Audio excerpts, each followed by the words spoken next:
morning to you, Zainab, and we are live from Bamburi Junction. That is just along Mombasa Malindi Highway, where the Kenya Film and Classification Board has launched a crackdown against public service vehicles with screens and displaying and palatable content. And according to KFCB CEO, that is Ezekiel Mutua, who is in charge of this particular operation, this move was taken by the institution following various complaints from passengers and members of the public, with many passengers raising concerns over what some of these public service vehicles are displaying while on their daily duties. KFCB CEO maintains that this crackdown will go on from across the country, and it follows further consultative meetings with stakeholders in the transport industry, and all, according to Mutua, have agreed to adhere to these particular regulations. But let me quickly bring in Ezekiel Mutua to quickly take us through what we're expecting. Good to see you, sir. Good morning. Thank you very much. This crackdown, what do you expect to get from it? And of course, tell us if you've impounded, so how many vehicles you've impounded, and the actions that you'll be able to take against those people who are flouting these particular rules that are against KFCB regulations in terms of displaying content. Thank you, Kevin. We are here in Bamburi Mtwapa area, Mombasa County.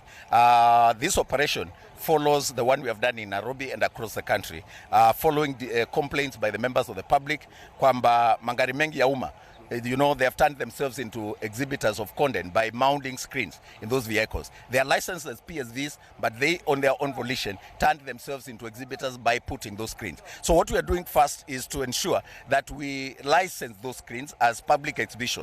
And then as we license, we give them also the classification guidelines. Ile content ambayo inaonyeshwa katika ngari ya umma ni ile rated general exhibition, kumaanisha kwamba inafaa kwa watu wa umri wowote, suitable for family viewing. Ndio mzazi akiingia kwenye ile ngari akiwa na mtoto ama watu wanaheshimiana, hakuna onyesha picha mbaya in public places. So what we are doing right now is to give them the license. That license constitutes a contract and a commitment. So we are getting their details, they're also getting our details. What we are following up now is public sensitization. We are providing them with the content that they should show. The ambayo haina picha mbaya, haina lugha mbaya, it has no obscenity or nudity, the general exhibition, and they know. We are giving them those guidelines. Then we follow up. When we'll be inspecting, we'll be doing random inspection. Atoka tumevalia hivi, tunaingia incognito, maafisa wakubwa wa polisi wa serikali. Alafu tukipata anaonyesha picha mbaya, sasa huyo atusamee, tunapeleka kotini. Sawa. Asante.